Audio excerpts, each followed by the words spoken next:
A la grabación y a compartir mi pantalla. Por favor, me avisan si todo bien con la pantalla.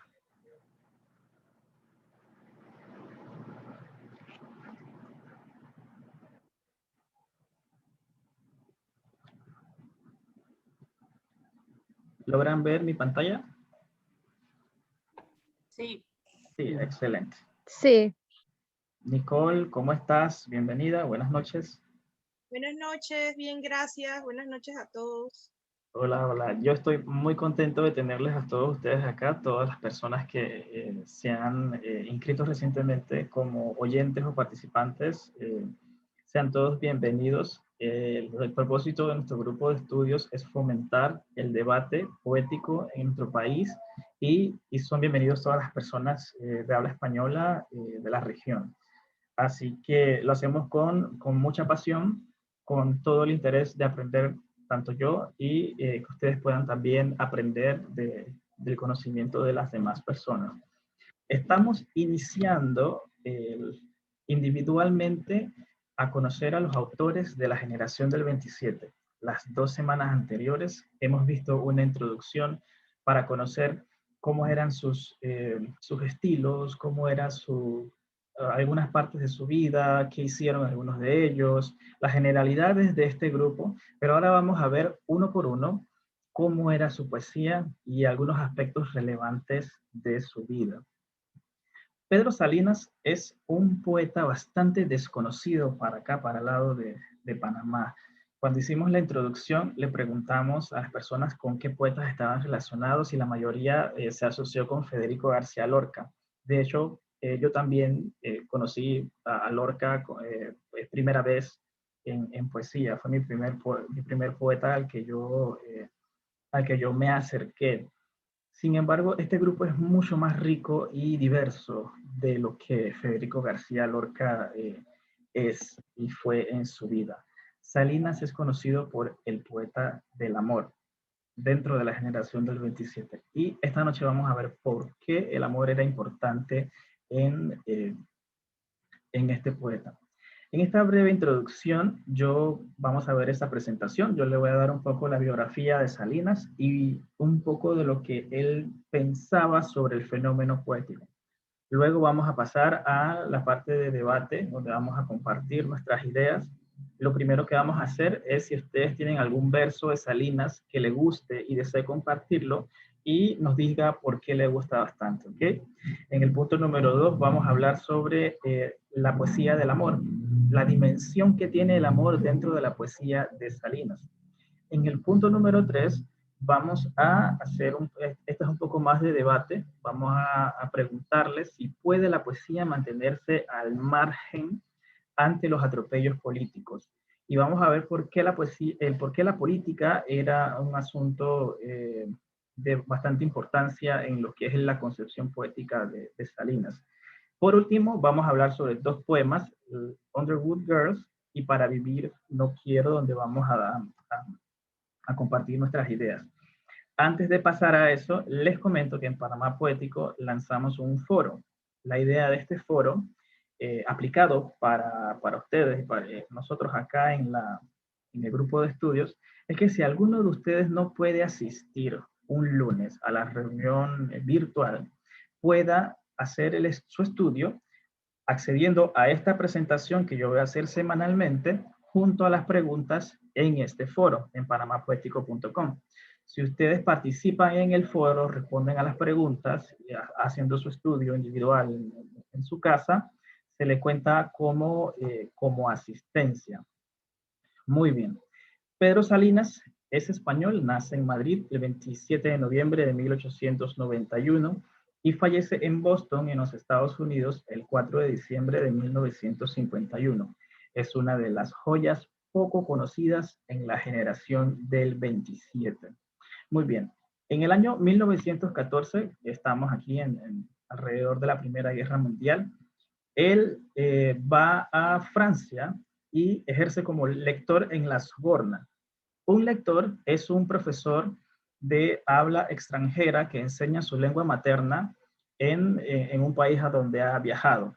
La Sorbona es una de las universidades más importantes de Francia y, es decir, este era un cargo muy importante para él como profesor.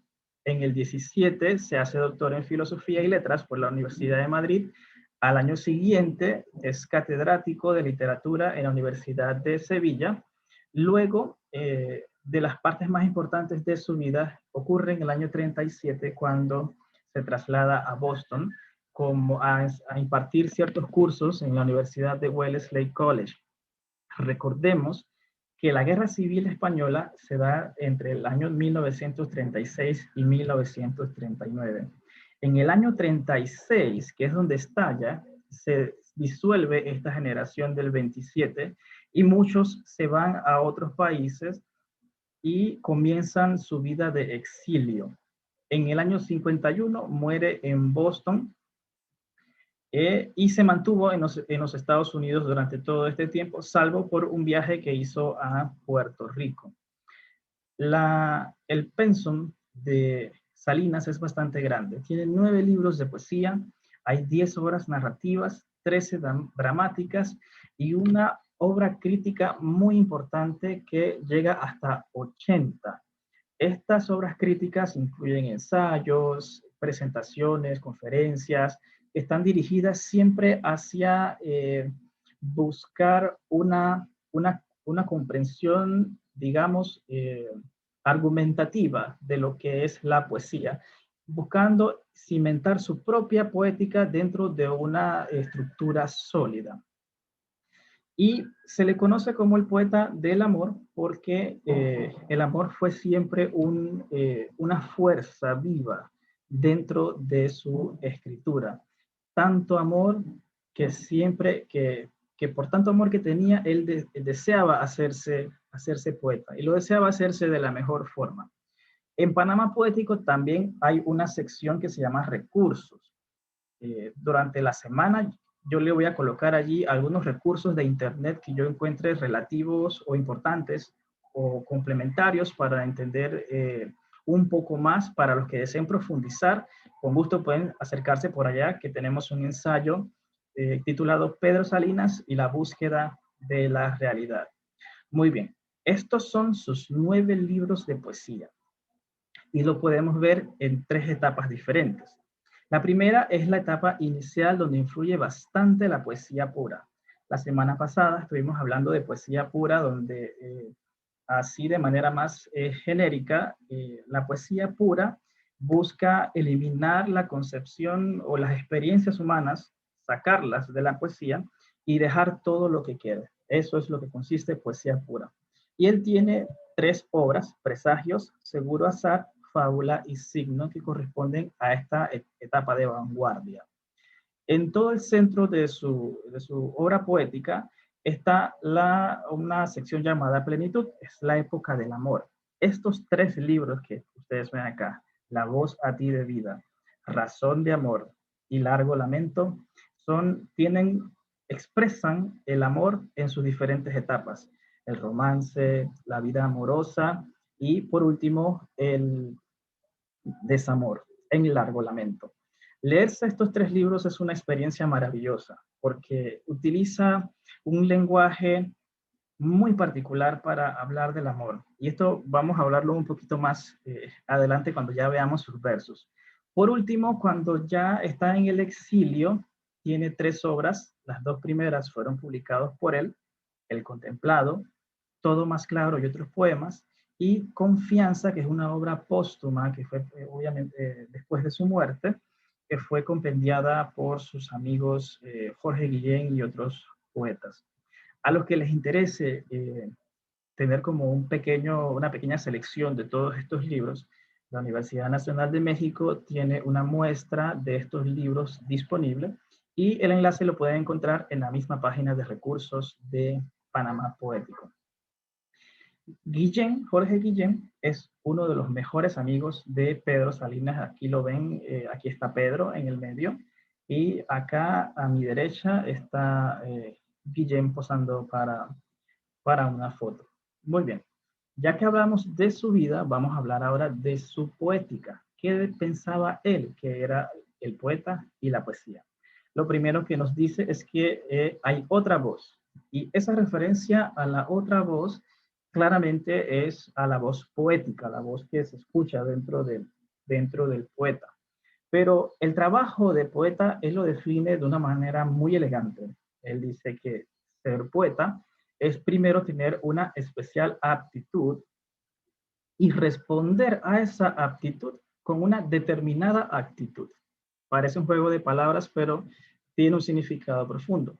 Esa aptitud es un don gratuito, es un poder que se sustenta, pero ese poder no es algo como milagroso, por así decirlo. El poder que tiene el poeta es ese don de ver, de traspasar los elementos de la realidad. Por ejemplo, comúnmente al ver un árbol pensamos que es una planta, pero el poeta al ver un árbol puede pensar en raíces, piensa en ramas, piensa en nidos, piensa en pájaros, agarra ese árbol y lo hace crecer hacia abajo, agarra los dos árboles y los junta y hace un mundo con ellos, porque ese es el don poético, ¿okay? El don de ver y traspasar esa realidad. Pero ese don gratuito que tiene el poeta de ver tiene que ser reforzado por el cultivo de ese don que se hace por medio del aprendizaje y el dominio técnico. Es decir, yo puedo tener esa capacidad de ver y traspasar los elementos de la realidad, pero para pulirme como poeta, yo necesito aprender y necesito conocer los elementos técnicos. Según Salinas, el don que es gratuito es siempre superior y es el que va a arrastrar la otra parte, que es la parte del aprendizaje. La tarea del poeta va a consistir en pronunciar esa palabra que crea mundos, que libera, que salva y que congrega. Entonces, ese poder de crear mundos, de infundir vidas, de crear esos personajes que siguen siendo el mismo poeta, tiene dos grandes amenazas, según Salinas. La primera es someter ese don a las ideologías políticas y la segunda es dejarse orientar por los intereses económicos. Es decir, si quieres ser un poeta excelso, en el mejor sentido de la palabra, el poeta tiene que esforzarse por ser lo que es. Debe seguir esa voz hasta donde lo lleve. Si el poeta pone enfrente de esa misión ideologías políticas o intereses económicos, está distorsionando su propia capacidad para percibir la corriente poética. Así que el poeta está llamado siempre a ser auténtico con esa voz que le llama. Dice Salinas que cuando el poeta conoce y siente dentro de sí mismo el poder espiritual, oye ese llamamiento, se le impone las respuestas, dedicar días y noches a su ejercicio, alegrías y angustias, consagrarle la vida entera sin reservarse nada. Esta es la parte donde hay que estudiar, donde hay que dedicarle noches al ejercicio y a la práctica de ese don poético de ver y traspasar la realidad. Ahora, para los poetas siempre ha sido un debate si la poesía es divina o si es humana. Para Salinas es completamente humana. Ese don espiritual que él menciona es porque él hace referencia a la poesía como un fruto del espíritu humano. Entonces, todo lo que viene del espíritu es espiritual. Entonces, él, en esa frase que él dice, no hay hechura del hombre que no provenga de su vida. Por eso no existe arte que no sea humano. A lo largo de los próximos 2 meses, mientras estudiemos a los otros poetas, vamos a comparar esa visión de dónde viene la poesía con lo que los otros tienen que decir, puesto que esta es una visión que le pertenece a él. Quizá para mí es distinta o para algunos de ustedes lo sea. Pero a pesar de ser humano, él dice que no solamente es una historia humana o una memoria o algo que yo escribí en mi día a día, sino que es algo importante, es un descubrimiento de las claves personales que dan sentido a las actitudes, a las formas de ser y a los comportamientos que tenemos nosotros como seres humanos. Para concluir esta introducción, Salinas nos dice que el arte creativo del poeta involucra todas las capas de su personalidad. Es por esto que la obra puede resultarnos compleja o contradictoria, porque sintetiza la vida interior de su autor. Para mí, esta pequeña frase, que no está directamente dicha por él, sino que en sus ensayos y en las obras que ha escrito, él concluye esto, que la obra del poeta puede resultarnos difícil de entender o a veces compleja porque involucra todas las capas de su personalidad. Para mí esto ha sido en esta semana una revelación, un alcance de mejor entendimiento de la poesía, porque involucra todo mi espíritu humano como tal. Hasta acá les dejo esta introducción y vamos a pasar al debate, no sin antes darle la bienvenida a todos los que recientemente han entrado. Creo que está por allí Linda, Blanca y Dalis. También llegó Dalis. Sean bienvenidas a esta reunión. Hemos visto la introducción de Pedro Salinas y ahora vamos a dar el pase para que nos comenten de sus lecturas los que deseen aportar. Si tienen algún verso de Salinas que le ha gustado y que nos diga por qué le gustó. ¿Alguien le gustaría intervenir?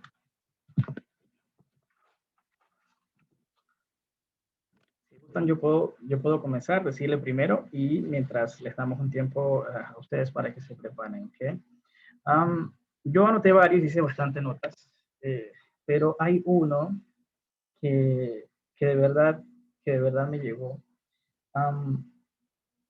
Aquí lo tengo, dice, cito a Salinas, dice, que hay otro ser por el que miro el mundo, porque me está queriendo con sus ojos. Ahora cuando hablemos sobre el amor, vamos a profundizar en estos versos, pero me llama mucho la atención cómo él dice que mira el mundo por medio de ese otro ser, porque ese otro ser lo está queriendo con sus ojos. Compartir los sentidos de una persona con otra es una magnífica expresión de amor. Este es mi verso favorito de Salinas. No sé si alguno de ustedes se anima a compartir el propio. Aló. Nicole iba a hablar. Sí. Ahí pueden turnarse, no hay ningún... Dele, Nicole. Gracias. Bueno, a mí en general me gustó completito el poema Nocturno de los Avisos. La verdad es que no lo conocía y estoy maravillada. Es decir, creo que voy a leerlo el resto de mi vida y releerlo, pero me llamó la atención mucho unos versos que hablan sobre, dice, más trágica que todas Coca-Cola, la pausa que refresca. ¿Pausa en dónde? La de Paolo y Francesca en su lectura, la del crucificado entre dos mundos, muerte y resurrección, o la otra, esta, la nada entre dos nadas, el domingo. Como no tuve mucho tiempo para reflexionarlo, sí me llamó la atención el hecho de que comparara algo tan trivial como el anuncio de Coca-Cola, porque luego leí en el libro, ¿no?, que él hace referencia a eso con algunos pasajes de la Divina Comedia y con el tema de la crucifixión de Jesucristo. Me pareció muy potente, diría yo, y creo que me quedo con eso, ¿no? Y también pienso que Pedro Salinas estaba como empezando a ver en lo que se iba a convertir el mundo después, y que era algo inevitable, es decir, que no se podía huir de ese mundo en el que hoy en día es lo común, ¿no? El consumismo, la información que viene de todas partes y supuestamente la tenemos a nuestros pies cuando no es así. Me parece extraordinario, ¿no?, ver cuándo empezó eso y cómo él se daba cuenta de que eso era algo inevitable y cómo lo plasma en su poema, porque el poema habla de Wall Street, de Times Square, y habla de los anuncios de la calle, cómo la plasma, de los tiempos, cómo se ve él ante toda ese conglomerado de cosas que yo creo que hasta cierto punto lo abrumaban, lo asustaban y él se sentía con la necesidad de plasmarlo en ese poema. Entonces creo que me gustó mucho el poema completo, pero me impactó sobre todo esa parte donde él habla del anuncio y lo compara con la Divina Comedia y con lo de Jesucristo. Parecen temas bizarros y distintos, pero sí hay una conexión que él halló, y esa conexión tiene que ver con el tiempo y con las esperas. Melitón, le damos el micrófono. Como dice Nicole, ese poema me pareció genial, también me encantó. Tuve oportunidad de ver una entrevista que le hicieron al hijo, que ya también tenía una edad avanzada cuando le hicieron esa entrevista, y sobre la Coca-Cola decía que en su casa estaba prohibido tomar Coca-Cola, no se compraba Coca-Cola, y él cuando estaba chico y adolescente le preocupaba que sus amigos iban y no podía ofrecerle, ¿qué quiere tomar? Una Coca-Cola, y no había Coca-Cola en su casa, para que sepa. Sí, la Coca-Cola era como un símbolo de ese mundo que él está precisamente criticando dentro de este nocturno de los avisos. Y sí, no se tomaba Coca-Cola en su casa, es una anécdota muy, muy curiosa. ¿Alguien más le gustó? Melitón, ¿quería decir algo más? O sea, en verdad lo poco que leí, empecé a leer, me gustó mucho que compré la antología, ¿no? Uh-huh. Así que ahí la tengo ya para empezar. Y tú qué dices de qué poema, digo, tiene tantos poemas buenos que decir uno no, pero aquí nada más uno que me llamó la atención. Y dice, ayer te besé en los labios, dice así. Ayer te besé en los labios, te besé en los labios, densos, rojos. Fue un beso tan corto que duró más que un relámpago, que un milagro más. O sea, me encantó ese pequeño juego que hizo ahí, que duró más que un relámpago, que un milagro más. O sea, cómo compara el beso con lo que dura un milagro, el relámpago, y al final, como decimos, lo que hace un relámpago, las sensaciones que lleva y todo eso, eso me pareció fascinante. Entonces, eso te lo recojo para la pregunta que hiciste. Me eriza porque son cosas de nuestro día a día, pero él logra hacerlo de una manera mágica y distinta y le da como esa fuerza que usualmente asociamos al amor. Vamos a darle el micrófono a Amanda y luego a Linda. Adelante, Amanda. Hola, buenas noches. Ayer yo estuve leyendo en la noche toda la compilación del libro que nos mandó. Y si bien todos me gustaron, porque como, estoy de acuerdo con Meliton de que es un poco complicado elegir uno de tantos, todos son tan buenos, pero el que más me gustó fue el 4, que se los leeré porque es que no hay forma de seleccionar un verso que me guste más. Que dice, Adelante. para vivir no quiero islas, palacios, torres. Qué alegría más alta vivir en los pronombres. Quítate ya los trajes, las señas, los retratos. Yo no te quiero así, disfrazada de otra, hija siempre de algo. Te quiero pura, libre, irreductible, tú. Sé que cuando te llame entre todas las gentes del mundo, solo tú serás tú. Y cuando me preguntes quién es el que te llama, el que te quiere suya, enterraré los nombres, los rótulos, la historia. Iré rompiendo todo lo que encima me echaron desde antes de nacer. Y vuelto ya al anónimo eterno del desnudo, de la piedra, del mundo, te diré, yo te quiero, soy yo. No hay forma de decir que esto no es fuerte. Hermoso. Es hermoso. Y así, el comentario que más puedo dar, porque ayer lo leí como 4 veces y seguía sorprendiéndome, era que siento que con respecto al amor, es como si buscase lo más puro, lo más simple, lo más la esencia, sin las etiquetas que pueda tener ella o él. Es como, siento que habla de este querer así como eres, simple, simple, simple. Eso es lo que rescato de este poema.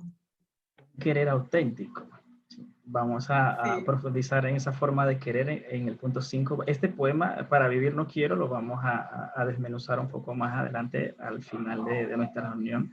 Linda, te damos el micrófono a vos. Hola, buenas noches, saludos a todos. Buenas noches, adelante. Bueno, hay muchos poemas interesantes. A mí siempre me ha gustado, Pedro, precisamente porque pues también soy así como fanática de la poesía romántica. Entonces, creo que casa mucho con el estilo que me gusta, ¿no? En cuanto a poesía de amor se refiere. Hay una poesía que me gustaría mencionarles. Claro. Ya les voy a decir exactamente.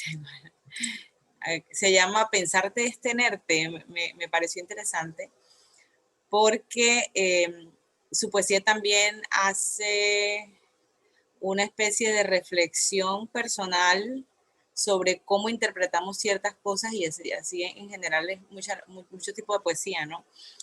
Pero en este caso creo que me identifiqué.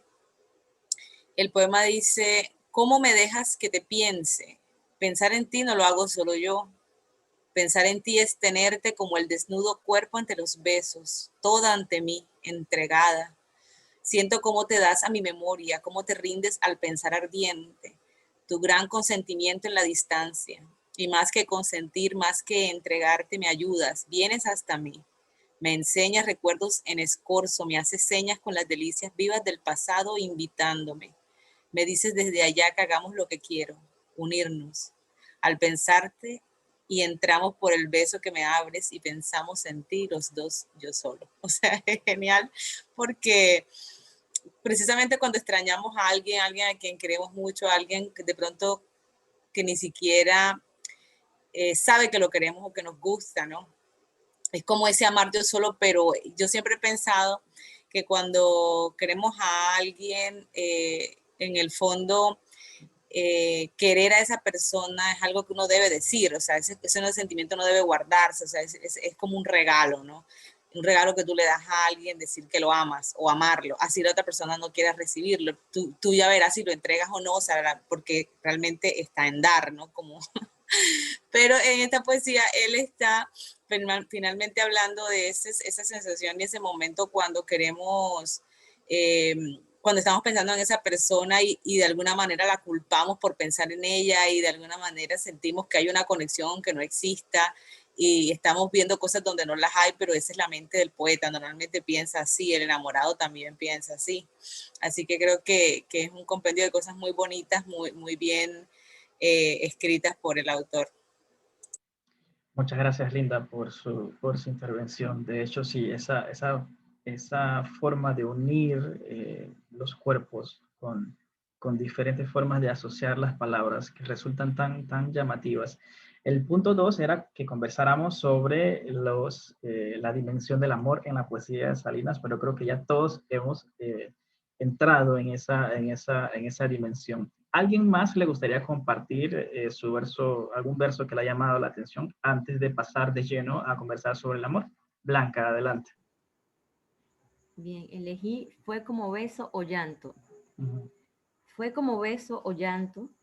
Nos hallamos con las manos buscándonos a tientas, con los gritos clamando, con las bocas que el vacío besaban.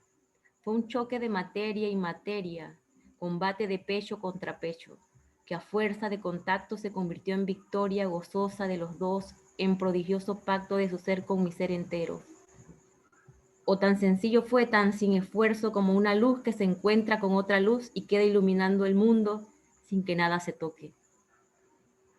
Me encanta el juego de palabras de ese poema.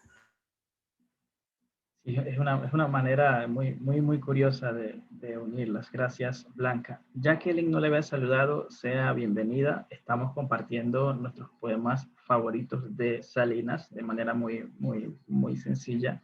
No sé si usted desea compartir alguno que le guste o si no, con mucho gusto podemos avanzar a hablar sobre el amor, específicamente la poesía de Salinas. Bienvenida, buenas noches.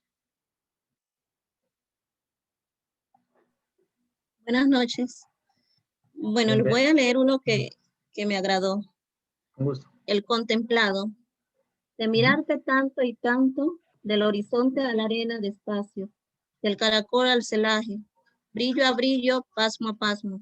Te he dado nombre, los ojos te lo encontraron, mirándote. Por las noches, soñando que te miraba, al abrigo de los párpados, maduró, sin yo saberlo. Este nombre tan redondo que hoy me descendió a los labios, y lo dicen asombrados de lo tarde que lo dicen. Si era fatal el llamártelo, si antes de la voz ya estaba en el silencio tan claro, si tú has sido para mí desde el día que mis ojos te estrenaron, el contemplado, el constante contemplado. Bueno, para mí la poesía de Salinas es el amor puro. La esencia del amor se observa en sus letras. Bueno, me gusta la poesía. Muchas gracias, Jacqueline, por compartirnos su poesía. Fíjese que ese poemario, El Contemplado, tiene aproximadamente una diferencia de 12 a 8 años con sus primeros poemas de amor. Y todavía sigue teniendo esa misma fuerza que encontramos en sus poemarios intermedios, donde trata el tema del amor a fondo. Yo hice una pequeña lista de elementos que Salinas asocia con el amor que me gustaría compartirles. Lo primero que noto al leer sus poemas es que el amante y la amada tienen esa facilidad de compartir los sentidos en esta poesía. Los sentidos usualmente es algo muy personal. O sea, ¿quién puede ver por mis ojos? ¿O quién puede hablar por mi boca? ¿Quién puede oír por mis oídos? Pero en la poesía de Salinas se mezclan los sentidos de uno con otro, y la vista con el olfato, y el olfato con el gusto, y el gusto, o sea, es una mezcolanza muy, muy grande. Lo otro es que él asocia el amor con entrar al alma de la persona, al alma de su amada. Usualmente cuando sí existe una conexión de pareja, de hombre o mujer, o de la forma como a usted le gusta expresar el amor, pero Salinas habla específicamente de entrar al alma. Y esto es una conexión un poco más, yo puedo decir, una conexión superior. También él habla de compartir la vida, habla de abundar en el pensamiento. Siempre la amada regresa al pensamiento de Salinas. Él hace también una comparación de cómo el amor hace que el ser humano se ilumine, cómo esa potencia del amor le cambia los días. También él toma a su amada y la inserta en la naturaleza, en los mares, en las nubes. Y entonces él ronda a estos lugares con sus palabras y con sus formas, y sigue hablando de los objetos que tiene enfrente, ya sea un árbol, o el mar o un lago, pero sigue hablando de su amada. Entonces, la amada también es imborrable de la memoria cuando acaba. Y aquí venimos a hablar de su poemario El Largo Lamento, del año 1939, donde expresa digamos, ese fin del amor, o el amor cuando duele, por así llamarlo. También anoté que el amor es el misterio más lejano, porque está tan cerca, dice Salinas, pero es intocable con la carne. Esto es algo muy profundo también que noté, que es verdad. El amor nos parece un misterio muy lejano, pero está tan cerca. Sin embargo, es intocable por la carne. Para concebir el amor, o para tener esa conexión con la otra persona, la carne es una parte, pero no es la más importante, según Salinas, para hallar esta conexión. Y por último, cuando ya él se encuentra en esta etapa final de su producción poética, con la obra El Contemplado y con las otras dos, donde él empieza a meditar sobre la vida, sobre la muerte, nuevamente él nos quiere hablar de la muerte, pero no nos dice, me voy a morir. No nos dice eso. Dice, estoy con mi amada y ambos estamos frente a la muerte. Regresa al amor. Y esto es sorprendente, porque algo tan lúgubre de hablar como la muerte él lo asocia nuevamente al amor. Yo sé que ya ustedes han dicho bastante sobre el amor, pero si alguno tiene otro comentario adicional que desea agregar sobre las ideas del amor en la poesía de Salinas, con gusto le cedo el micrófono.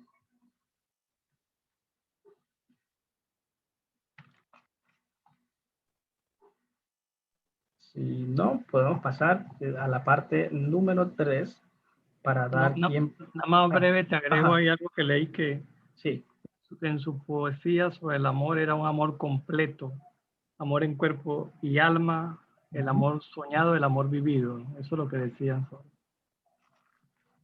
Y a pesar que los otros poetas, el amor siempre es un tema que regresa a la poesía. Todos los poetas hemos escrito sobre el amor, pero entre todos los poetas destaca Salinas precisamente por esta forma de expresar esa conexión. Liz, le cedemos el micrófono. Adelante. Bueno, soy bastante novata en esto, pero Ajá. yo sentí con él que para él el amor es asunto de seres, de esencias, no de cosas concretas. Por lo menos en el poema que a mí me gustó, que aunque es pequeño, se llama La Orilla, fue lo que yo noté, que va más allá del amor de un hombre hacia una mujer, de una mujer hacia un hombre, sino que son esencias, es algo totalmente abstracto. Es la idealización del amor, la parte más auténtica de concebirse el uno al otro. Gracias, Liz, por su intervención. Y sí, puede decir que no tiene mucha experiencia, pero ha dado en el clavo. Es así. Lo más importante a destacar en Salinas es esa manera de hablar de la esencia y de conectarla una con el otro. Salinas decía que cuando uno tiene un don poético si se deja llevar por las ideologías políticas, se puede ver amenazado ese don o restringido porque está limitado por, digamos, un sistema de creencias un poco superior que no deja que el poeta haga su trabajo como tal. Recordemos que Salinas vivió la guerra civil, vivió exiliado de su país, nunca regresó a España, y todas estas son repercusiones de problemas políticos, pero aún así él dice que el poeta no debe dejar que sus ideas políticas le bloqueen esa expresión. Esto es un tema bastante debatible porque lo vimos también una vez estudiando el arco y la lira de Octavio Paz, que también discutimos el tema de la política. Y ahora, nuestro mundo, el mundo que tenemos nosotros enfrente, tiene mucha revolución política. Y traigo el tema de la política precisamente porque quiero escuchar de ustedes si a tono de todo lo que está pasando en nuestro mundo, si la poesía debe mantenerse al margen de los eventos políticos o no. ¿Podemos usar la poesía para expresar nuestras ideas políticas o no? ¿Qué piensan ustedes? Solamente es su pensamiento, no tiene que ser... Nicole, adelante, con gusto. Yo pienso que no tanto como mantenerse al margen, o sea, eso va a depender de cada persona, porque por ejemplo, en mi caso, me la paso siempre comentando sobre los problemas actuales, pero cuando ya me tocan el tema de la política, no es de mi interés, no me gusta. Pero creo que es necesario estar al tanto y también utilizar la poesía como una herramienta para hablar sobre eso. No obstante, pienso que en efecto no solo un poeta, sino las personas que están dedicadas y abocadas por las humanidades, pienso que deben ir más allá de limitarse a ver desde una perspectiva ideológica.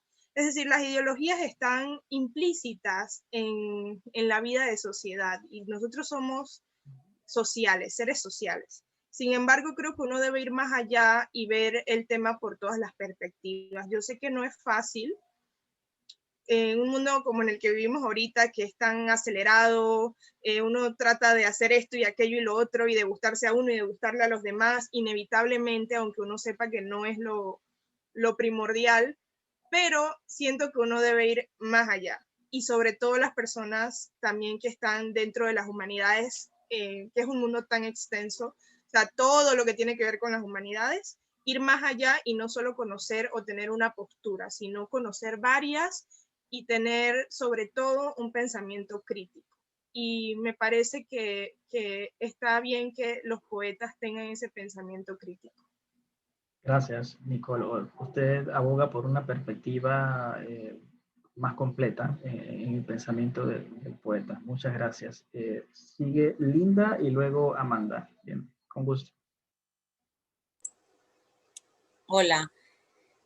Bueno, es una muy buena pregunta. Pues cada escritor y cada autor tiene su manera de pensar. Respeto mucho a Salinas, pero creo que eso no es lo que nos dicta el mundo y eso no es lo que realmente sucede.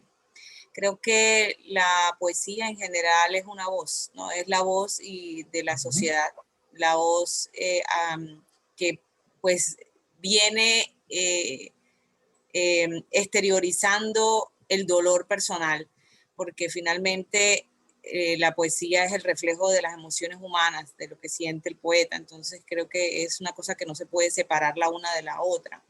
Lo digo también muy ligada al pensamiento de que una cosa es utilizar la poesía como una proclama política y la otra utilizarla como una herramienta de expresión sobre una postura respecto a algo, ¿no? Recordemos que la política al final es una ciencia, ¿no? Que habla sobre la sociedad. Así que finalmente no podemos estar ajenos a ello porque pues, vivimos en ella. Yo también estoy de acuerdo con Nicole en que pues sí parece muy poco interesante, pero realmente es más interesante de lo que creemos. O sea, a veces somos apáticos a ella, me incluyo, porque tiendo a evadirme bastante de la realidad con frecuencia. Sin embargo, creo que sí debemos tener una participación, o la poesía debe tener una participación, porque cuando ya se hace un análisis de lo que ha pasado años después, y en la historia podemos mirar, incluso hacer un análisis artístico a través de las diferentes obras que nos van a manifestar precisamente lo que pasó o no pasó desde ese punto de vista en una época o en un lugar.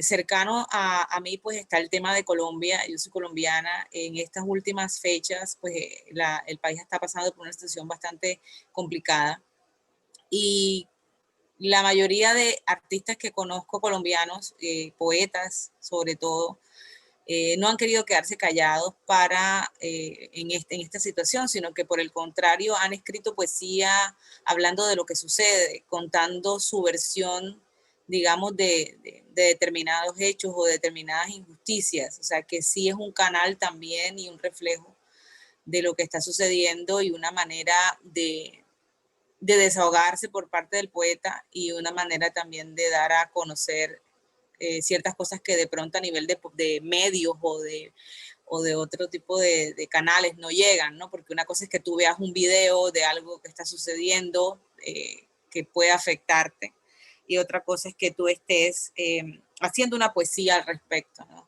Ya sea para embellecer o para quitarle todo el encanto a algo. De todas maneras es una herramienta muy importante, muy poderosa para manifestar cualquier inconformidad.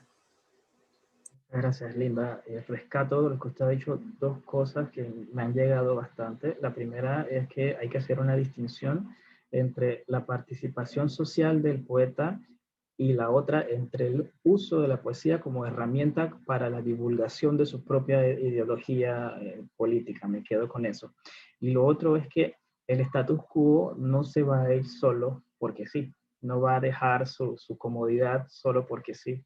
Y es parte del poeta tomar acción en esos cambios sociales que vienen. Muchísimas gracias, Linda. Continúa Edgardo y Amanda, que tienen las manos alzadas. Edgardo, te escuchamos. Sí, ¿qué tal? Iba a estar inactivo hoy, pero en este punto no he podido quedarme callado.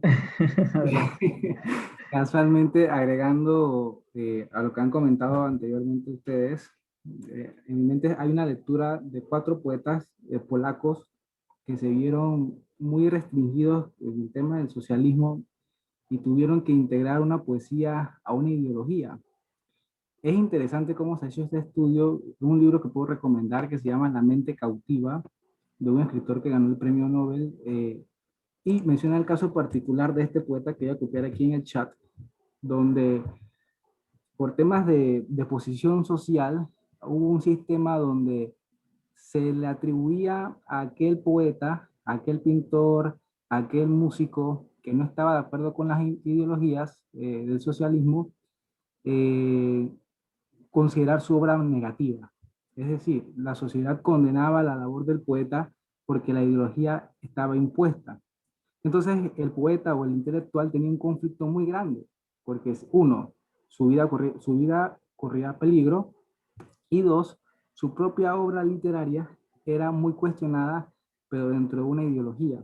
Entonces, hubo poetas que se sometieron, por así decirlo, o que más bien adoptaron la ideología para mantenerse al margen. Bueno, el libro en sí es interesante porque incluso en esta ideología los poetas no podían describir sensaciones, no podían utilizar colores, no podían utilizar versos con amarillo, con momentos de la vida trágica, porque si había algo trágico, el destino era trágico y se debía a la administración política que era trágica, ¿no?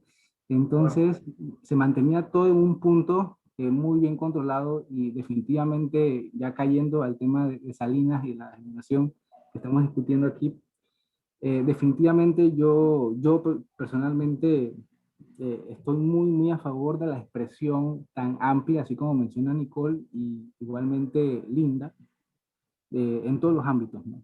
Y hay que estar atentos y como dice Linda, muy bien, la historia nos dirá qué situaciones se jugaron entonces con el poeta y la producción literaria. Ese es mi aporte. Gracias, Edgardo. Al igual que usted, yo también pienso que la poesía es poco alimentada por los estados, precisamente por esa capacidad de revolucionaria que tiene. Pero no me gusta usar mucho la palabra revolución porque pueden haber concepciones previas que puedan malinterpretar la palabra, pero sí es una manera de despertar la poesía. Y la filosofía comparte este mismo destino tan trágico, al igual que la poesía.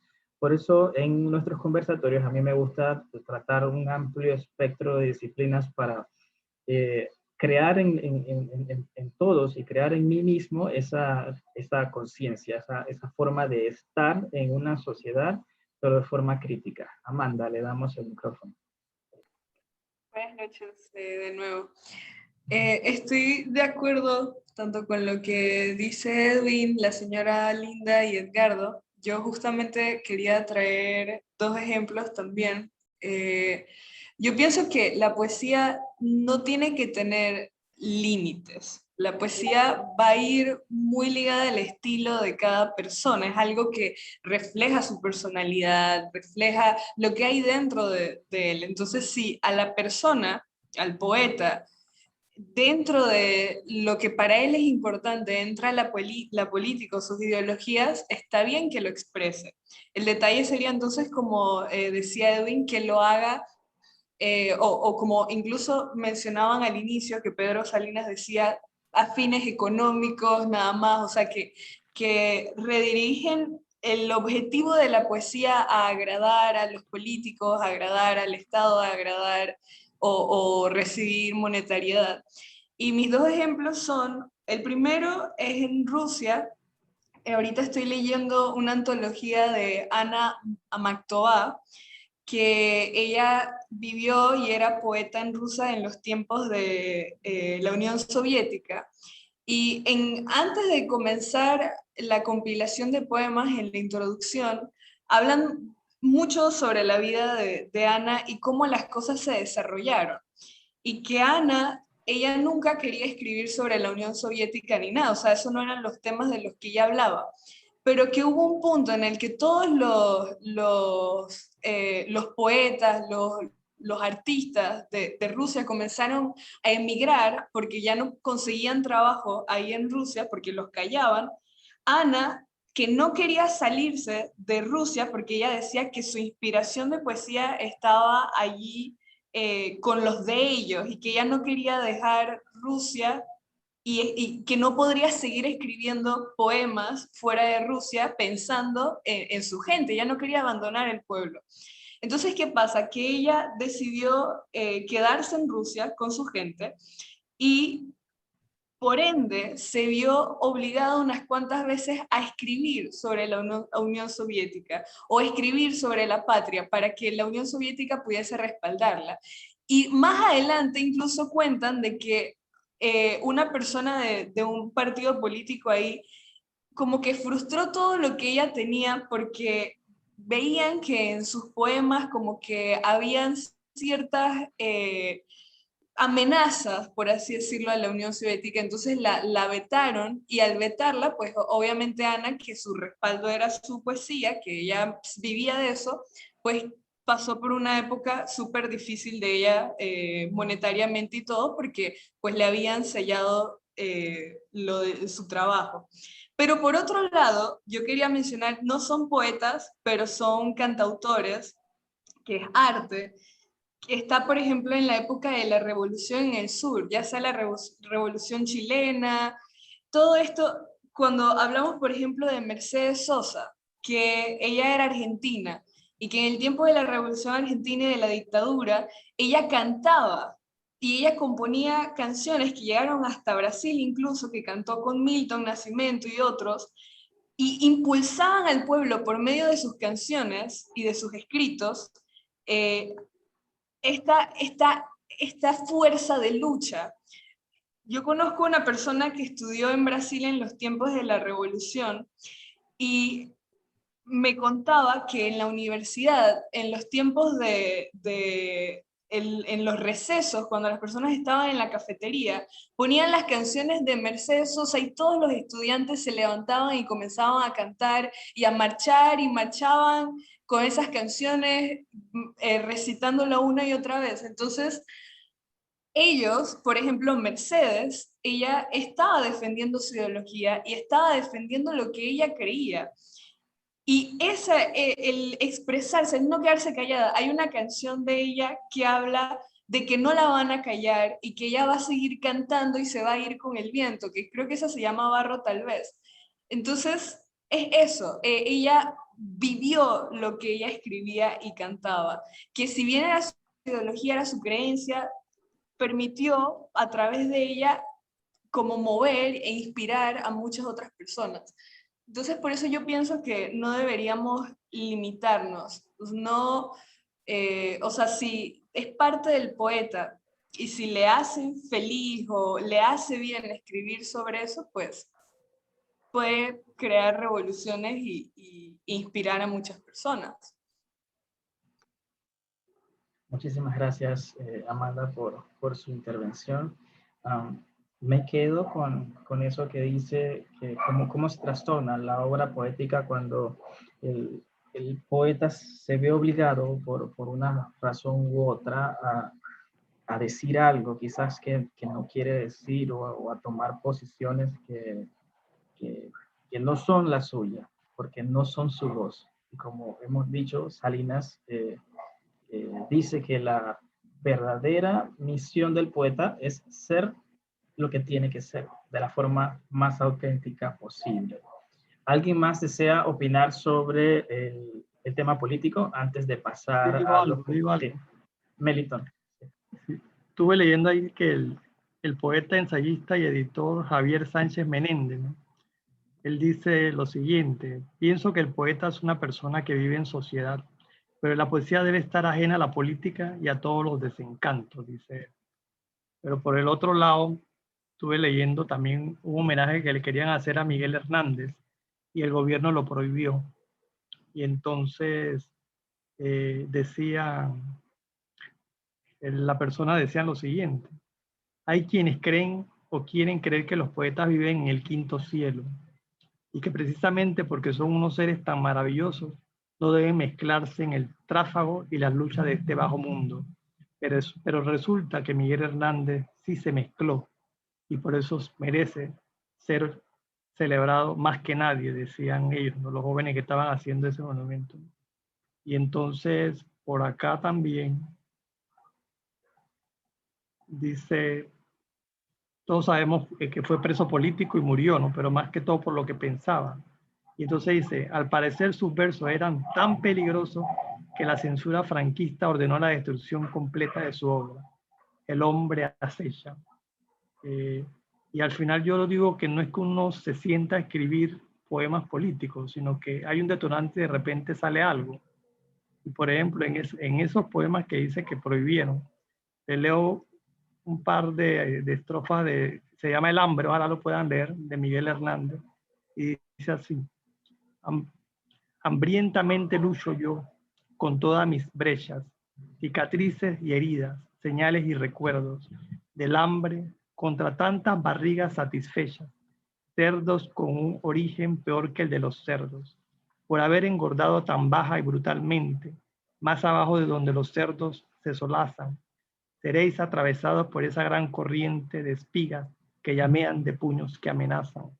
O sea, por decir cosas como esa lo condenan y prohíben su obra, pero yo creo que son detonantes que salen. Eso fue lo que le tocó a vivir a Miguel Hernández y sabemos lo que le pasó a García Lorca, ¿no? Entonces, yo creo que los poemas salen, a veces no es que nos sentamos a escribir política. Y se puede incluir dentro de su misión. Y si bien ustedes tienen experiencia leyendo a otros autores que tienen opiniones diferentes a estas que hemos dicho la noche de hoy, pero el tema es está bastante parejo, creo, la opinión de los poetas.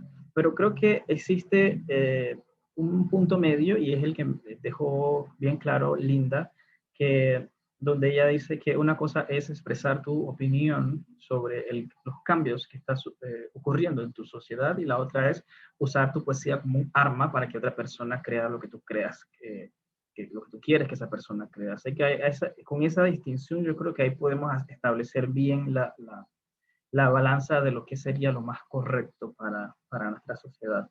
Lo otro es que nosotros estudiamos la Divina Comedia. Dante era un político florentino. Fue desterrado de Florencia por una estratagema política también. Y la Divina Comedia es una reivindicación de sus ideas y es un castigo para sus enemigos políticos. Entonces, esta es una obra universal, pero fíjense cómo está escrita la Divina Comedia, como una sátira. De repente no es todo como que irse directo a la ideología, sino a la forma como te expresas o cómo tú quieres mostrarte ante las demás personas. Blanca, ¿a usted le gustaría decir algo de política antes de pasar al comentario de Underwood Girls? Está en silencio. De forma general, lo que ya habían mencionado, como lo dices con lo de la Divina Comedia también, que Dante lo mezcla, pero es que precisamente a nosotros la literatura lo que nos permite es crear mundos. Y es la forma como lo hace el autor lo que hace que se pueda sentir la parte política, de qué manera, o sea, el juego, llámese las figuras literarias que utilice, todo eso va a darle algún sentido con el uso de imágenes que utilice el escritor, llámese en poesía, llámese en cualquiera de los géneros. Así mismo eso que es para todos los géneros. Creo que hemos llegado a un punto, un muy buen punto en la parte política, pero sí, este tema de la política lo traje también precisamente porque se están dando cambios a nivel regional y son cambios a los cuales no escapamos, tanto porque son países vecinos como porque también nos puede ocurrir a nosotros. La pandemia del coronavirus ha supuesto un cambio enorme a nivel interno en todos los países y debemos estar alertas por todas estas situaciones que se están dando. Bien, pasemos a las Underwood Girls. Les he mandado aquí al chat este poema. No sé si a alguien le gustaría solamente leerlo para todos, para que en voz alta, por favor. ¿Alguien se anima a leerlo? Yo lo leo. Adelante, Blanca. Quietas, dormidas están, las 30, redondas, blancas. Entre todas sostienen el mundo. Míralas, aquí en su sueño, como nubes, redondas, blancas, y dentro destinos de trueno y rayo, destinos de lluvia lenta, de nieve, de viento, signos, despiértalas con contactos saltarines, de dedos rápidos, leves, como a músicas antiguas. Ellas suenan otra música, fantasías de metal, valses duros al dictado, que se alcen desde siglos todas iguales, distintas como las olas del mar y una gran alma secreta, que se crean que es la carta, la fórmula, como siempre. Tú alócate bien los dedos y las raptas y las lanzas a las 30 eternas ninfas contra el gran mundo vacío, blanco o blanco. Por fin a la hazaña pura, sin palabras, sin sentido. S, seda, J y... Gracias, Blanca. Underwood es una marca de máquina de escribir. Y lo que el poeta tiene, nos está compartiendo con este poema es esa manera como las palabras pueden tomar vida. Esto es lo que él está describiendo. Cómo en el tras tecla van sosteniendo el mundo, como él dice. Y esa frase fue la que me gustó más porque sostener el mundo en palabras tiene que ver mucho con una creencia antigua que conocimos cuando estudiamos la epopeya de Gilgamesh sobre el poder de las palabras, cómo las palabras tienen el poder de crear mundos, de sostener la vida y de darle forma a todo lo que nosotros conocemos. De hecho, el ser humano es gracias a las palabras, nuestra realidad es gracias a las palabras. Nos relacionamos con el mundo por medio de nuestro lenguaje. Entonces, tienen un poder creativo que el poeta aquí lo hace que sostienen el mundo de ese poeta.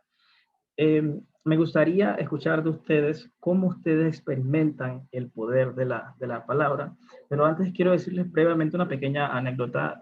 Yo una vez tuve un sueño donde me veía en un campo como de trigo y veía que me caían letras al lado pesadas, veía las Jotas, me caían J, L, A, como si estuviera dentro de un mundo 3D donde pesadas letras me caían así del cielo y me sorprendían a mi alrededor.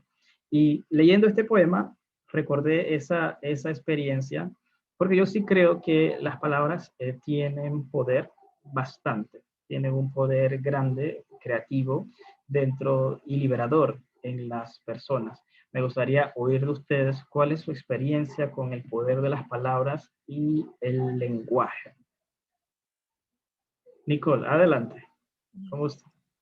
Bueno, mi experiencia es extraña porque desde pequeña, muy pequeña, tengo un problema con las palabras. Tengo como ciertos atisbos de dislexia. Nunca he sido diagnosticada, pero siempre tuve problemas. Y en contraposición a eso, le tenía miedo a la palabra, pero entonces desde pequeña como que sentía también una atracción, como una inercia a pesar del miedo. Y empecé a escribir, pero quiero unirlo con una idea que presentaste en la biografía, en la introducción, donde Salinas hablaba como de que hay otra persona, como un yo poético.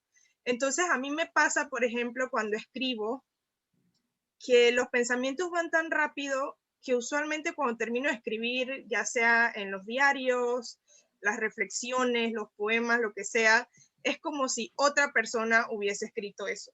Y luego yo me leo y yo digo, yo no sabía que yo pensaba eso. Entonces es como si fueran dos personas, o es por lo menos la idea que tengo de mí, y está muy, muy marcada. Entonces me gustó mucho, me quedo con eso de la introducción que habla de que en la poesía el poeta es como confluye en todas sus partes y tiene mucho sentido. Y lo voy a hilar también con la idea de una enfermedad mental que se llama trastorno de identidad disociativa, que a raíz de un trauma complejo, usualmente en la niñez, más que todo en la niñez, el ser humano crea diferentes facetas. Antes se pensaban que eran personalidades, distintas personalidades, pero no, son diferentes facetas de él mismo que se fragmentan y crean estas personalidades internas, que no son personalidades sino facetas.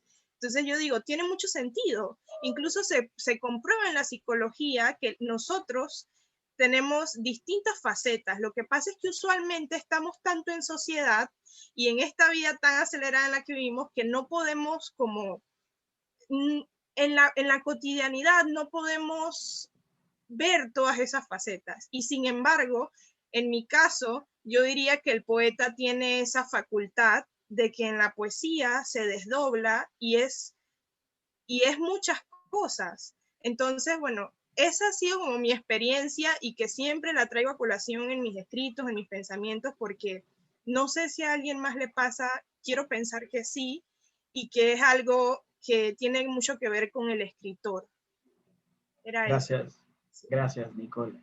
La sociedad anula al individuo, lo obliga a hacer de determinada forma que la persona termina desconociéndose porque tiene otras partes de sí mismo que no conoce.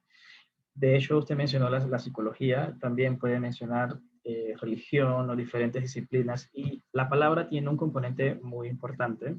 En psicología, de manera breve, Sigmund Freud, en su estudio de la histeria, él reconoció el poder de las palabras y del lenguaje para curar síntomas psicosomáticos. Edgardo, te damos el micrófono a vos. Bienvenido. Ok, bien, con el tema de las palabras, bueno, he tenido una, no sé, una trayectoria donde ha habido muchos planteamientos, muchos enfoques, y bueno, en particular, menciono dos casos, por así decirlo, uno donde la palabra para una sociedad es su base, una sociedad muy literaria, por ejemplo, sociedades como la hebrea o la judía, muy de palabras, a una sociedad entregada a los libros, a los textos, ¿no? Igualmente, y ahí vemos los ejemplos que mencionas, de la religión, ¿no? Que la palabra, el nombre de alguien era muy simbólico y significativo, tanto así que su destino, por así decirlo, tenía mucha relación con su nombre, y lo vemos en los relatos bíblicos. Bien, otro punto que he venido leyendo casualmente, bueno, hace tiempo, un libro que se llama La Biblioterapia, y allí pude notar que la palabra va teniendo un matiz filosófico muy de nosotros adentro. Por ejemplo, cuando definimos algo, hay ciertas complejidades cuando definimos algo, ¿no? Por ejemplo, ¿qué es el amor? Entonces, lo que se propone, o lo que se ha visto, o lo que vi allí, es que nosotros como humanos estamos en un constante devenir. No podemos definirnos tanto, ¿no? El Edgardo de hoy no va a ser el mismo Edgardo de hace 10 años. Y así se puede aplicar entonces a los poemas o a las situaciones que han tenido los distintos poetas, ¿no? Ha habido alguna transformación en su discurso interior. Y bueno, la palabra, como muy mencionaba Nicole, en el campo de la psicología, mentalmente hay algunas significaciones que se están dando y se pueden ver en temas de trastornos. Hay muchos estudios muy interesantes cuando hay personas que pueden escribir algo y dibujar la mitad de lo que se dice de la palabra, pero no es que tenga el concepto o que lo haya perdido, lo puede decir pero de otra forma a través de un dibujo. Es interesante, y más en el campo, para ya caer acá, no sé cómo hacer con tantos aristas, pero ya para quedar aquí en el tema de, de la poesía y de Salinas, definitivamente la construcción de la palabra es muy amplia, y creo que para ser básico, el escritor debe pensar un poquito en su lector, no en todo su complejo mundo que el escritor transmite, ¿no? Ese es mi aporte. Gracias, Edgardo. Linda, le damos el micrófono. Hola. Bueno, voy a contar también un poquito, así como una incidencia personal de mi conexión con la palabra. Yo me recuerdo cuando estaba muy niña, yo todavía no sabía leer y escribir, pero en mi casa eran muy lectores o son muy lectores y hay libros tirados por todos lados, o sea, no están guardados ni correctamente ubicados, están por todos lados. Mi hermana me lleva algunos años y pues obviamente pues entró al colegio primero que yo y pues está un poquito más adelantada en muchas cosas. Y igual pasó cuando entró a la universidad, cuando yo todavía no sabía leer ni sabía escribir y veía tantos libros por todos lados, y yo veía a mi mamá leyendo, veía, sobre todo a mi mamá que es muy lectora. Me empezaron a dar ganas de saber qué era eso que estaba haciendo, ¿no? Entonces yo cogía los libros y los abría, ¿no? Recuerdo uno específicamente porque su portada me causaba muchísima curiosidad. Y lo abría y lo pasaba las hojas rápidamente, ¿no? Y cuando las miraba, y todavía tengo exacto el recuerdo de esa edad, no sé, podrían ser 5 años o menos. De yo decirme a mí misma, algún día voy a leer todo esto. O sea, yo tengo ese recuerdo de yo misma haberme dicho, yo quiero leer todo esto. O sea, yo quiero saber qué son estos signos o qué son estas palabras que realmente no sabía que decían, ¿no? Así que sí siento que la conexión con las palabras a nivel personal pues es bastante íntima. La palabra me ha acompañado en muchísimas fases de mi vida. Cuando creo que cometí un pecado al momento en que me casé, porque dejé de escribir. O sea, al principio cuando estaba de novia con mi esposo, mi actual esposo, yo le escribía poemas y me sentí tan feliz que dejé de escribir. Yo escribo poesía cuando estoy triste. No, se me hacía imposible antes, ahora pues cosas han cambiado. Escribir poesía cuando estaba feliz, y yo creo que estaba feliz y entonces no escribí más. Así que eso fue lamentable porque pues duré casi 8 años sin escribir y luego lo retomé en el 2015. Sí considero, y de acuerdo pues con lo que han mencionado antes, que las palabras son mágicas. No sé tanto como poder, porque al final si la palabra la piensas y no la pronuncias, o la escribes y nadie la lee, esa palabra es invisible. Pero creo que sí es mágica para sanar, para crear, para conectar, para todo. Y espero pues que esa conexión de las palabras pues que retomé pues no se vuelva a ir no se vuelva a ir más. Gracias. Gracias, Linda. Sí, existe una importante conexión de las palabras con el ser humano. Para nuestros antepasados, cuando hacían sus rituales y sus ceremonias, era muy importante pronunciar el ritual tal cual era. Tanto que nos ha llegado a nuestra cultura popular, por ejemplo, en Harry Potter, que tiene que pronunciarse el hechizo como es. Eso no es algo de J.K. Rowling, eso es algo que viene desde el inicio de nuestros tiempos. La palabra ha sido importante en las diferentes culturas precisamente por ese poder que tiene. Al que tenga afinidad hacia la religión, se puede encontrar también que Dios, un ser todopoderoso, tiene o está en la necesidad de, al crear el mundo, pronunciar las palabras. Si está Él creando un mundo todopoderoso, porque no solo con pensarlo el mundo se genera, pero la palabra es la que crea la vida. Para la psicología, como ya hemos dicho, y hay muchas otras aristas por donde estudiarlo, como la historia, como mencionó Edgardo.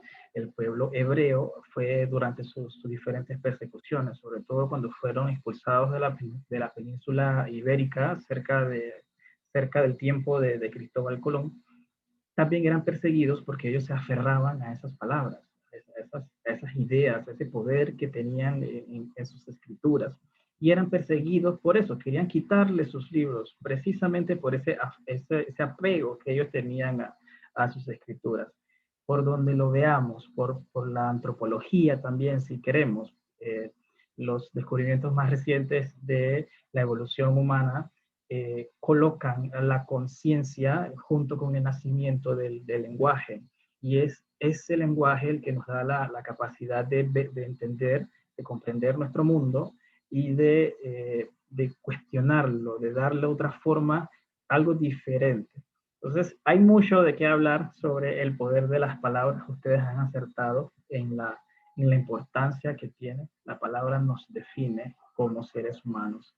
Para terminar este debate, nos queda pendiente un poema que es Para vivir no quiero. Vamos a hacer un pequeño comentario de ese poema, Para vivir no quiero. Yo creo que ya uno de ustedes lo mencionó como favorito, creo que fue Amanda, ¿verdad? Amanda lo dijo que era Sí. que fue su poema favorito, el para vivir no quiero. Y de hecho ya lo compartió con todos nosotros. En mis apuntes, de lo que yo sentí al leer este poema, tiene mucho que ver con desprenderse, quedarse en la esencia, su forma más auténtica, para entonces tener esa relación amorosa. El poeta utiliza todos los despojos posibles, despojarse de las cosas, él dice que él no quiere ni las islas, ni las torres, estas referencias a dejar atrás todo para dedicarse a una relación amorosa con su amada, y al final, entre los versos 16 al 28, el poeta le promete a su amada de que si ella lo ama de esa manera auténtica, genuina y simple, él promete amarla con esa misma autenticidad. Entonces, amarse en lo esencial es el tema de este poema, Para vivir no quiero, muy, muy hermoso. Hay que repetirlo varias veces, así como dice Amanda, para llegar a sumergirse en esa concepción del amor. Quisiera escuchar de ustedes sobre esa forma auténtica de amar, precisamente porque el amor tiene diferentes cambios a lo largo de la historia. Su concepción es distinta de una cultura a otra. Y la nuestra, voy a decir algo que es propio de mi mamá, que no representa mis ideas, pero mi mamá dice que en este tiempo ya casi nadie quiere. Eso lo dice mi mamá, ella que ya tiene sus años. Y me queda pensando, ella dice que no, que ya nadie ama como antes. Pero yo le pregunto, ¿cómo es eso de amar como antes? Y ella me dice que, bueno, como antes no habían teléfonos, no había comunicación, no había estas cosas. Antes era todo al contacto, tal como Salinas lo expresa en sus poemas. Todo era directo, todo era con la cercanía, con el cortejo y con otras cosas. Entonces, quisiera preguntarles a ustedes en los últimos 12 minutos que nos quedan hasta las 8:30, ¿cómo podemos amar de forma más auténtica en nuestro tiempo? O dicho de una manera más simple, ¿cómo este aparato a veces no nos deja amar de forma auténtica? ¿Cómo las relaciones se ven interferidas por nuestra tecnología y nuestra nueva manera de llevar a cabo nuestros días? ¿Alguien le gustaría dar su opinión? Edgardo. Bueno, sí, comparte Edwin brevemente que los aparatos fueron diseñados originalmente para establecer todas nuestras acciones. Hay un libro que se llama Los Innovadores, que trata precisamente sobre esto. Bien, ya estaba pensando en el tema del amor, un poco complicado, pero teniendo en cuenta la sociedad ligera en la que vivimos, yo personalmente tuve mucho conflicto a mis novias anteriores, por así decirlo. Casi nunca le decía te amo, ¿no? Porque tenía una lectura por ejemplo, de Platón, del Banquete, o un autor que recomiendo mucho que se llama C.S. Lewis, el escritor de las Crónicas de Narnia. Tiene unos ensayos muy interesantes, y en Cuatro Amores pude conocer un poquito más sobre el concepto de amor. Bueno, finalmente, con mi novia actual logré decir te amo, superar como ese miedo de decirlo, precisamente por la palabra, ¿no? Tenía miedo a la definición, y bueno, para mí el amor es superar miedos, prácticamente. Y para mí el amor es expresarlo. Ya, ese es mi aporte. Despojarse del miedo, tal cual decía Salinas, de un par de despojos adicionales y quedar en lo básico. Melitón, ¿le gustaría decir algo? Lo voy a decir con un verso que le escribí a mi esposa. Ajo, a ver. Un poema que se llama Para mirarte. Dice, para mirarte a los ojos no basta con solo mirarte. Hay que besarte los labios y tragarse el fuego. Wow, tragarse el fuego. Excelente, excelente. Linda manera de expresar esa conexión. ¿Alguien más le gustaría dar su opinión sobre cómo podemos amar en nuestros tiempos de una forma mucho más auténtica? Yo. Linda, adelante. Pero sí se puede amar en nuestros tiempos Claro. tal cual como se amaba antes. Lo que pasa es que no todos son poetas.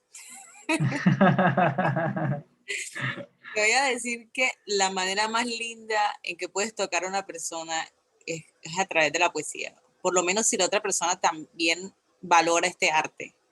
O sea, yo creo que de las cosas más bonitas que me ha podido pasar a mí alguna vez en esta vida es que me hayan dedicado una poesía. Así que ya con eso, por lo menos a mí ya, no sé el resto. Pero fíjese que lo que decía Salinas, que el oficio poético requiere muchas noches de desvelo, requiere mucho trabajo, mucho tiempo, mucha lectura. Entonces, la persona que esté a su lado debe reconocer esa parte de su vida, que no es que quiera no prestarle atención o quitarle el tiempo, pero es que forma parte de lo que es ser poeta. Pero cuando tú le dedicas un poema ya toda la cosa cambia, ¿verdad? Así que ya todo se pone diferente.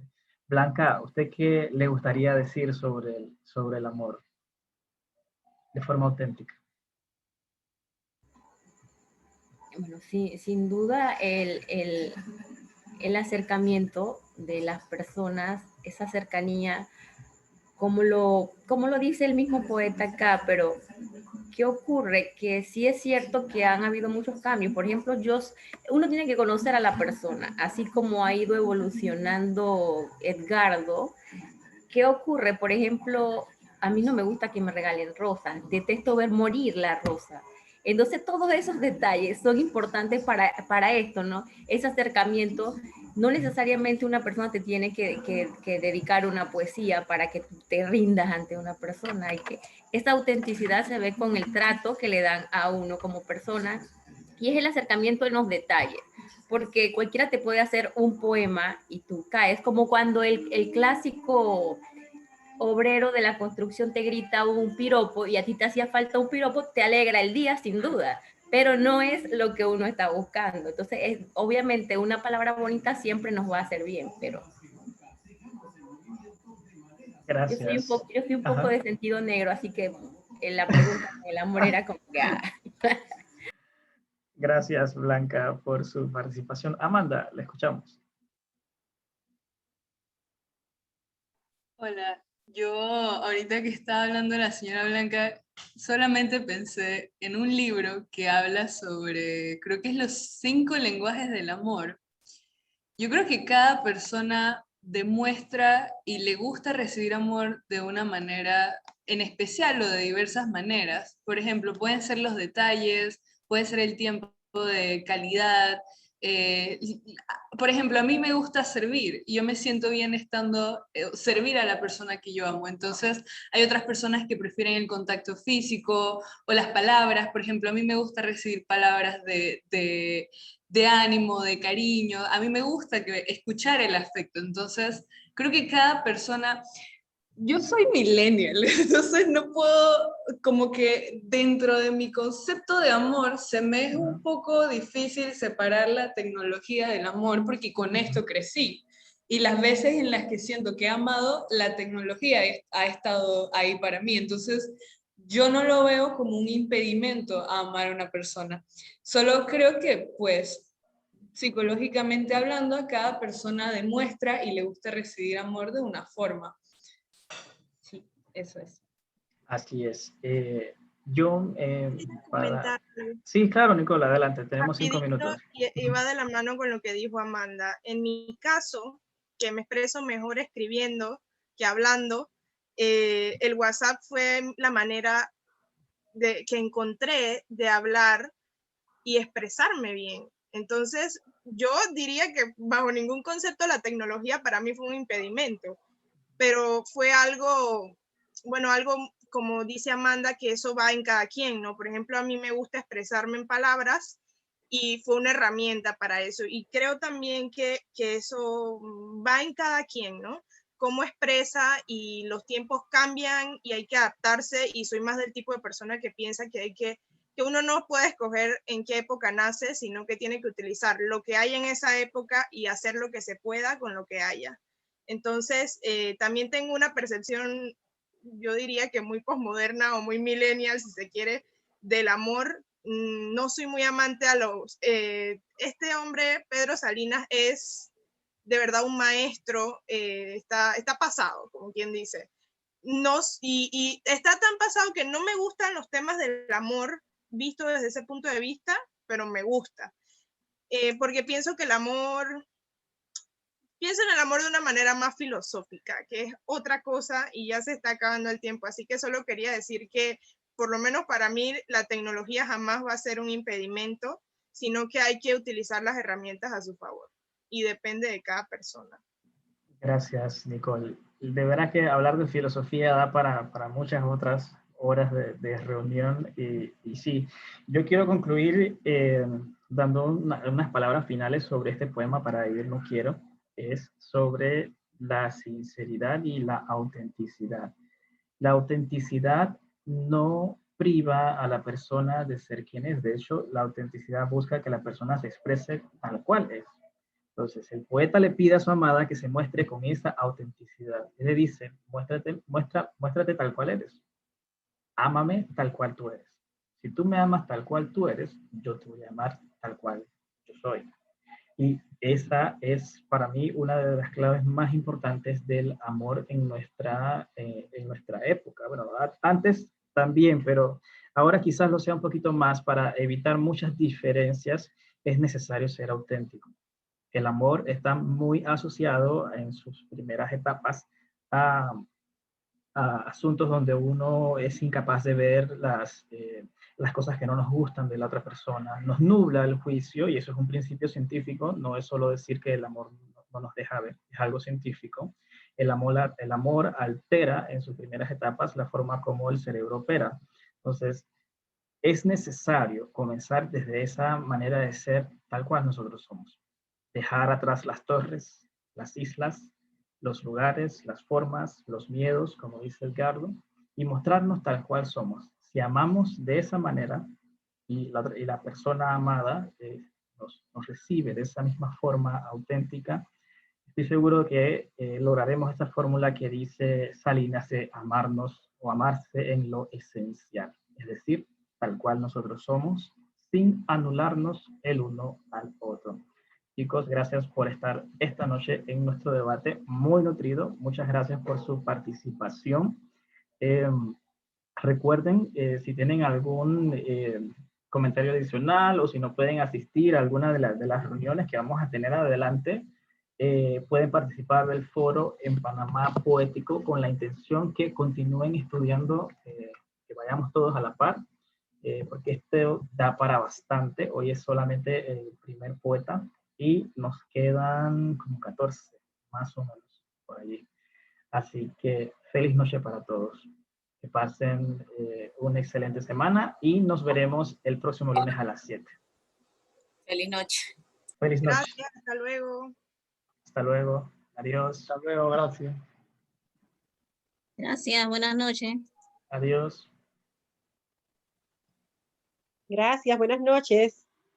Hasta luego.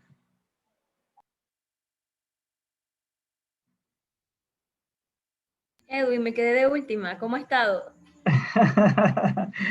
Todo muy bien. Muchas gracias. ¿Ya mejor? Blanca.